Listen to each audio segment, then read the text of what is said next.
that whole go get it. You know, you want him to go get the contact. You don't want to at any point feel like you're bringing the contact back to you. But, you know, it's okay to use your fingers. It's okay to play the instrument. Play the instrument. Right. But the instrument is static. It sits right in front of the withers. It doesn't come back.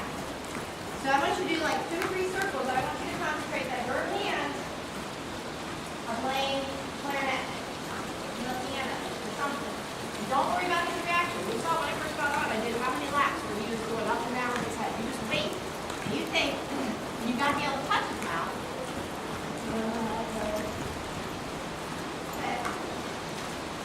Your clarinet's a little lower than it was. There you go. Okay, just concentrate on that. And if you were to play the keys, if you were playing music, your fingers would move, right? It's okay to do that. As long as you still keep carrying the clarinet and not pushing the clarinet down on your lap or on the floor, whatever. It balances over the withers. Nice. Okay? Good. Now, in that position where he is getting the connection, you want to feel like you are sending a fine head to it.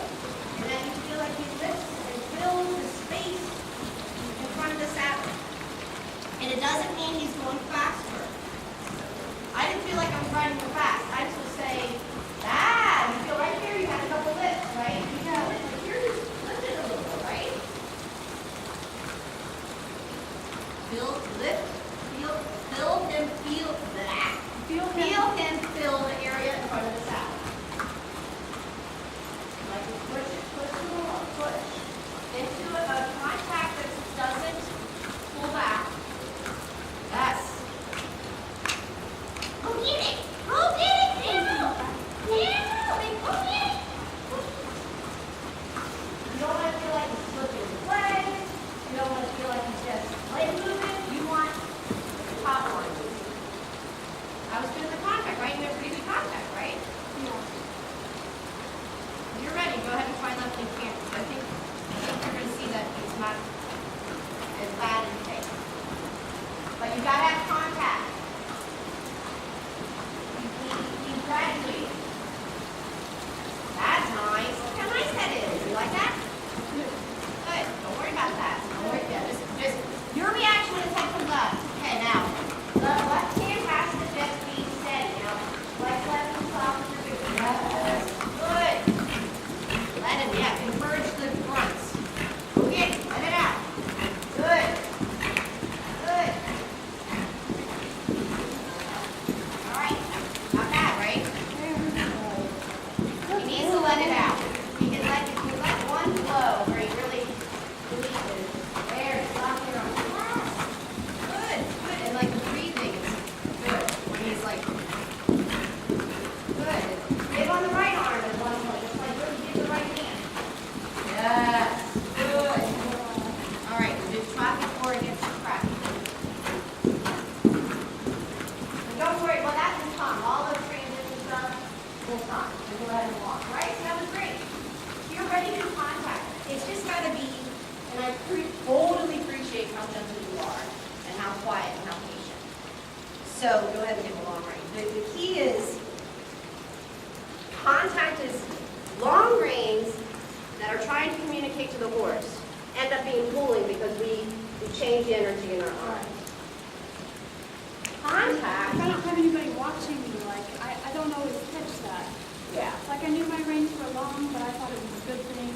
It was good. He needed it. He needed to know that somebody wasn't going to mess with him. Not in a second camera. Okay, well, yeah, the camera we're going to read. But again, even so, carrying a horse on long range, trotting on long range, that's super that the horse can realize he can balance on his own without somebody balancing him.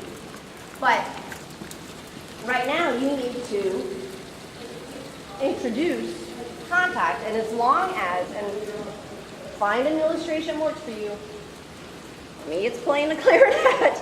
But what I like about that is clarinets don't get pushed down on the table. Right? I played the cello. What did you play? I played the cello. Cello. So, Kind of. Because you're here, right? Same kind of, but you wouldn't play the cello, put it in your lap, right? You wouldn't be doing this if you're not doing, bass guitar, You know, you're out here, right?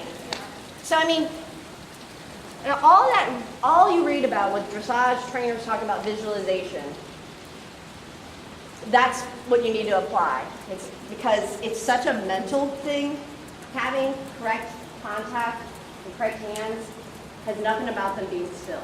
It's nothing about them being still. You can have your hands still and the energy is going back towards your body, you know, or it's tense and they can be still. But what I like about playing an instrument is nobody plays an instrument with their shoulders locked, you know? You don't play the harp with your shoulders locked. You don't play the cello with your shoulders locked. So if you can get to yourself that playing the instrument, the reins are the keys or the whatever, and the mouth is the instrument, and you're playing it, and you keep that energy. It's been working really well for me, but I have to constantly go back to it. Otherwise, my right hand does this thing. The left hand does its own thing. And that being said, so you're going to play, even if you play your hands wide, you play your instrument wide, still has to be, you have to be in control of it. You have to, I mean, that's where we run into, like I said, problems. I don't like teaching hands because I don't want people to think about hands, but once you get advanced where your hands know kind of what they're doing, you kind of have to pay attention to them because then they start doing their own thing. Yeah. You know, next thing you know, you're like, why is my hand, you know, going like this every stride, you know? So you have to kind of tune into them so they don't develop little agendas. That canter was great, though. It was. I think that was the best left lead canter we've had in a long time. Yeah, it was great. I mean, I know I just got work on my last Saturday, and whatever it's called, right after the right, and then my hip hurt when I rode. Sacroiliac or something. The Sacrum. Yeah. And so since she's worked on that, it hurt to sit in the saddle, and now it doesn't. So Sweet. I want to catch it before whatever. Yeah, right. Muscle memory, right? It was probably just due to the way I was riding. Possibly. Maybe even the way the saddle was stuck. Could have set you in a certain way. And then, like, what I encourage you to do with the trot stuff is this is where throughness, like the whole description I'm talking about where they fills that area here, that's throughness. That's that he is coming over the top line. It's not a headset. It's not leg moving. It's that. And when he does it, it's very subtle, but it feels like it fills up there. And you just have to kind of, you know, tell him to go get it. Yeah. And what I really like about what you've done and where he is right now is he is so soft and receiving when you touch the reins. I mean, like I was going that one time, I'm like, look, I can take him to the right, I can take him to the left. And he doesn't argue about it. And he's not locked. So that's super. I mean, it's like Felicitas would call it like the head's like a bobble, like a bobblehead. And you want every vertebrae to feel like there's movement there, not that it's locked. You want to do right lead canter again? Quit filming me.